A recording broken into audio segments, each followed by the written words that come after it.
انا هو يا باشا بين ايدين سعادتك، واللي عايز تعمله فيا اعمله، بس بالله عليك مشي امي واخواتي، مشيهم كلهم. الناس دي ملهاش ذنب، ملهاش ذنب في اي حاجه، واللي تؤمر بيه سيادتك نفذه. انا تحت امرك. بص يا باشا، انا ارهابي وقتلت وسرقت.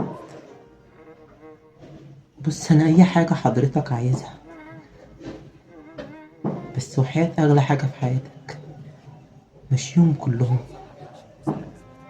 هما ملهمش ذنب في اي حاجه. بص يا باشا، انا بصراحه جاي عشان ابوس على جزمتك زي ما حضرتك قلت لي.